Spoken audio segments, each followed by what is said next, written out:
Hi, Dr. Sampada. How are you? I'm good. How are you? I'm also good. Thank you. Thank you for joining this call today. I was really interested to talk about your journey to the US because I know you were brought up in Dubai and then you had studied in India and then you went to US. So I felt that is something that many dentists, I think in India and other places like the foreign trained dentist, as we say, they would be interested in learning about how they can migrate to countries like US or Canada or other places. So let's just get started. So can you please tell me a little bit about your professional background? Sure. I went to high school in Dubai, and when I was in about grade 10, that's when my school counselor suggested dentistry as a possible career. At the time, I was even considering like medicine and OBGYN, like different kinds of professions. But dentistry seemed to be the best because of just work-life balance. I felt like that would allow me time to, work on my hobbies, do other things, which is not completely true because dentistry is very stressful. But I ended up going to dental school in Manipal, which is in India, South India, one of the best decisions of my life because it was such a good program. And when I was graduating towards the end of my program, it's a 5-year program in Manipal. When I was about to graduate, I wasn't quite ready to go into masters in India. I wanted to try and get a little bit more education. And at the time, if I were to move back to Dubai to practice in Dubai, I needed 3 more years of education because that's just the way the licensing works in Dubai. Every country has its own sets of requirements for who gets to practice and who gets to get a license to practice there. And I knew that I didn't really want to do masters in India. I wanted to have the option to move to Dubai if I wanted to at some point because my parents are still there. So the option of moving to the US and doing the advanced standing program here seemed to be the most appealing. And that's why I started concentrating all of my efforts towards getting an admission into an international dental program in the US. It ultimately took me 3 years to get into a school here. So it took me a long time, but it's actually an average amount of time that most people spend in getting an admission. But it took me about 3 years to get into University of Washington here in Seattle. And I graduated from my DDS over here in 2018. And since then, I have been working as a private practice dentist in the US. Okay, that's great to know. And I know you have also written a book called Persevering. Can you please tell me a little bit about your book and what all topics does it cover? So since between 2013, which was when I graduated from Manipal, and till now, I always get questions from people, some people who know me directly, but most people who find me on LinkedIn or Instagram or, they're friends of friends, somebody or the other will contact me and ask me, how do I do what you did? Like, how do I become a dentist and practice in the US or Canada? So exactly the same question you started with. And because I would get those questions so frequently, I felt like there needs to be some kind of resource for people to use, which is just like A to Z. It covers the basics, but it gives people like a curriculum almost, what I need to do to get here. And that's basically the vision behind the book. So the book talks about the interviewing process for different dental schools. When you have to come to a dental school here, for example, you don't just have like a personal one-on-one interview. You also have something like a mock bench test, which is basically a dentist practicing on plastic, like mannequin teeth and preparing all kinds of things like doing fillings on them, crown preparations on them. So what you do in day-to-day clinical practice, you actually do them on fake teeth. And this is very, very difficult because they actually expect the same kind of clinical calibration from you as a foreign trained dentist as they expect from any American trained dentist. And all of us get different training in dental schools. What I learned in Manipal was very different from what I learned over here. So you have to really learn how to understand what schools are looking for. So I talk about preparing for the personal interview, preparing for that bench test, what all schools are available for foreign trained dentists. For example, there are 60 American dental schools, but all of them are not going to take international students. Almost about 30 of them accept international students. But at the same time, not all 30 are going to accept people who will need a student visa. Only about 15 actually accept people with a student visa because the rest of them only want to take green card holders or US citizens. So automatically your pool becomes smaller and smaller. So I kind of explain that in the book. There's also an alumni from almost every school who has talked about their experience going to that school. Like pros and cons, because many of us applying to schools have no idea what the school is good for and what the faculty is like. So I talk about that. And lastly, I share about work opportunities, which is like the number one question that I get from most students.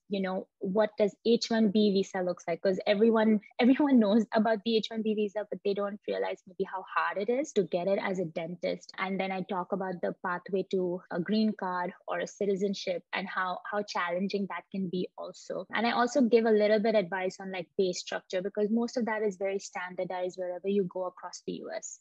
So that's kind of what the book is about. Okay. So I know you talked about challenges. So can we talk a little bit more in depth about the challenges? It's like, what kind of challenges do people face when they are looking to move to the US for, let's say, for student visa or for work visa? And what tips do you provide them to tackle those challenges? The first thing about getting admission into a dental school, that itself is very different from getting an admission into, say, a master's program for an engineer.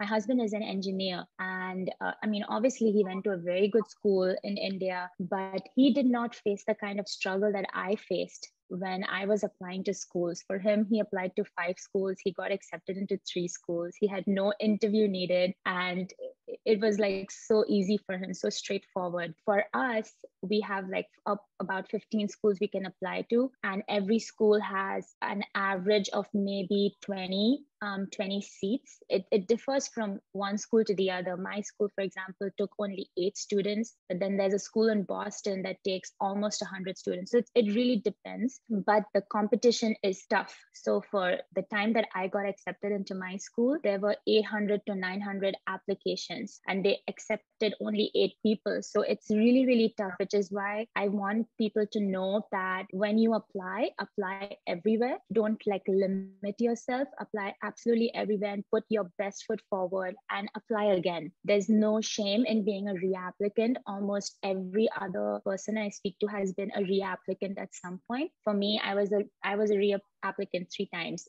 and I had no shame about it. And this was like my plan A. I wanted to get in, so I was prepared to do whatever it takes. And that's kind of the spirit everyone should have in this. Because a lot of people give up and they settle for something that doesn't meet their expectations. And that's just, you have to try your best. The second thing about a work visa, getting a sponsor for your work visa as a dentist is also complicated. So again, if I compare it with an engineer, my husband, for example, had not much trouble finding a sponsor because what he does in tech is so much in such high demand that there's so many companies willing to sponsor his H-1B visa. But at my time, there were only specific kinds of dental employers who would be willing to sponsor an H-1B visa. And usually they are larger companies that have multiple offices all over the US. So it gets very challenging if you decide that, oh, I want to live in Seattle, I want to live in downtown, and I also want to work as a dentist here.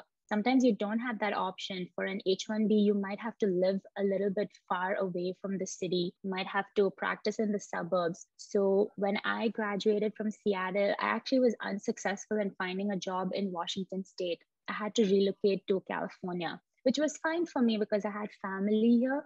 But for many people who don't have family in different states, it's difficult for them to arrange that move. It's expensive. So I had to move to California for the first 6 months, work there. And then ultimately I did end up finding a job in Washington State, which is where I wanted to be. So I moved back. But these are kind of the intricacies that come with H-1B. Many people, even though they apply for the lottery, are unsuccessful in actually getting the visa. When that happens, you have to have like a plan B. What do you do next before you let your visa expire? So many dentists actually end up working for a dental school or for community health because typically they do offer H-1B visas, but they are cap exempt. So those visas are easier to get. The only issue is that they typically don't lead to a green card and you have to figure out your immigration status. So the best bet in all of this is don't lose hope, but have an immigration attorney who just represents you instead of relying on somebody else's immigration attorney, which is what a lot of dentists do. They just kind of of rely on the company's immigration attorney. I think it's best to have your own because they will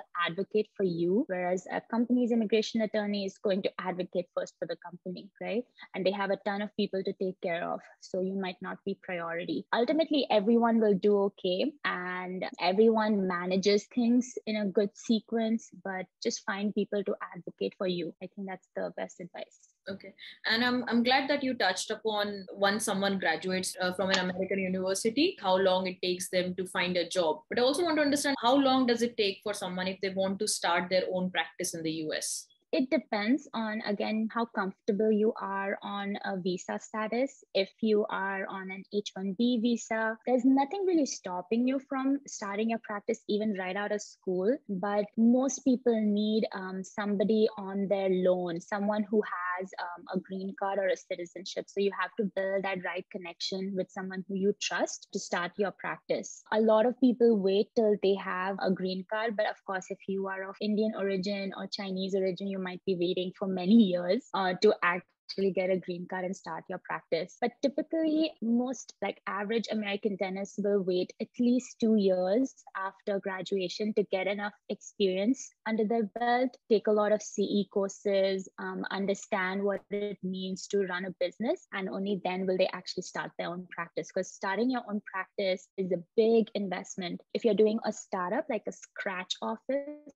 you're spending almost 500K. So you're asking a bank for a loan of 500K, which is a lot. And if you are buying somebody else's existing practice, which is also a great way to start your business, you are sometimes asking for $1 million loan. So it's almost like buying a house. And it's a really, really big fat loan on your name. So you definitely have to have enough clinical experience to get there. Yeah. Do you recommend people to start their own practice just after like 2-3 years? It really depends, actually. I feel like not everyone wants to start their own practice or wants to be a practice owner. Being a practice owner takes a different kind of skill set. You have to really enjoy the business side of dentistry. For some people, being an associate, just working for somebody else, doing clinical dentistry for someone else can be very fulfilling because you can really make a very, very good income. You can build a great work-life balance. One time I heard somebody say, I'm the last one in and I'm the first one out. That's how a job is, right? But when you're the business owner, you're the first one in and the last one out. So you have to be willing to do that. But yeah, after about 2 to 3 years of being an associate, I think you're very, very ready to start your own business. But many international dentists, because they have already got an experience from whichever country they came from, many of them want to start a practice kind of right out of school because they feel like they're already there. And that's not a bad way to go either. And I do feel that as an international student anywhere, I think community building helps quite a lot. So can you please tell me a little bit about your club called New Dentist Business Club? So the New Tennis Business Club actually started 2019. So it's been almost 3 years. It doesn't seem that it's been that long, but it's been quite a ride. I was just 1 year out of graduation. I was working at a practice. Everything was going well, but I really had that dream of starting my own business one day, but I didn't know where to start. There's a lot of resources on the internet, what steps you need to do, what things you need to get ready, like financially, professionally, before you start your own business, but I wasn't quite sure. And I just wanted more and more business education. I was just hungry for that. So I started talking to a couple of my classmates and they were like, oh, we're in the same boat. We also want to start our practice, but don't know how to go about it. So initially we just kind of like 3 or 4 of us, and all of them were my friends. We just started meeting in like the conference room of my apartment building. And we didn't really have any speakers. We would just talk to each other and share whatever we knew. So one of my friends, his dad was an accountant and he is very good in numbers. So he would start teaching us about what kinds of numbers you're looking for in,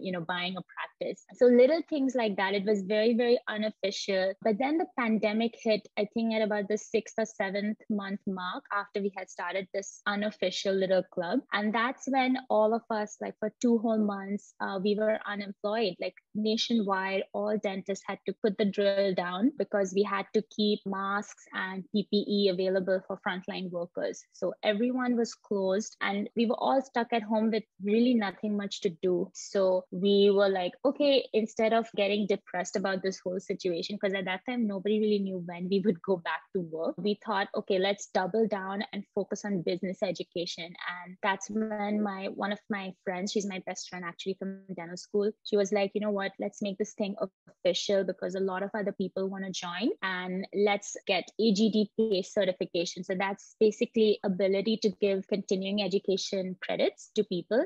For example, I, as a California resident, I need 50 hours of continuing education every 2 years. So if there's a course that's being taught and I can get like credit for that, then that's good for me. I'm more likely to take that course than something else that doesn't give me any credit. So we started getting those credits. We started getting official speakers, and our club has just grown. So now we have almost 100 members on our Facebook group, and every month there is a meeting. So today, actually, we have a study club meeting. So it's gotten very, very fun because you get to meet a lot of new dentists. Some of them are practice owners, but some of them are also just dentists who are still dreaming about having their own practice. And we also get a fair amount of tenured dentists. So it's no longer just the new dentist business club. It's just become a dentist business club because, for example, we have an endodontist who has been in practice like 40 years, but she has been getting so much value out of our club because she's like, nobody else discusses this stuff, because most study clubs out there just focus on clinical education, not on business, and our exclusive focus is on business because nobody else does that. So it's been a really good way of building a community, like you said, and meeting new people and just making new friends.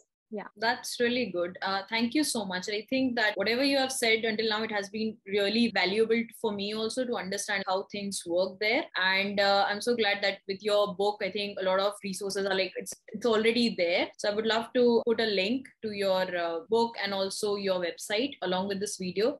So if you have any final words, like how people can contact you and what they can contact you about. The best way to contact me is via the website, which is sampadadeshpandedds.com. I will try to respond as soon as possible. If you are a foreign trained dentist and interested in moving to the US, definitely read through my book. And if you find something that's not in the book, if there's a question that I've not answered, then reach out to me with the question and I'm happy to share information. And if you are a dentist and you're interested in learning more about the business side, we would love to have you in the study club. Study club costs $100 per year. So it's very, very cost effective for almost 20 to 24 hours of CE. And it's a great way to meet other people. So I would love to be contacted for any questions. Thank you so much. Thank you so much for joining this call today. Yeah, thanks, Swamini. Thank you. Thank you. Bye-bye.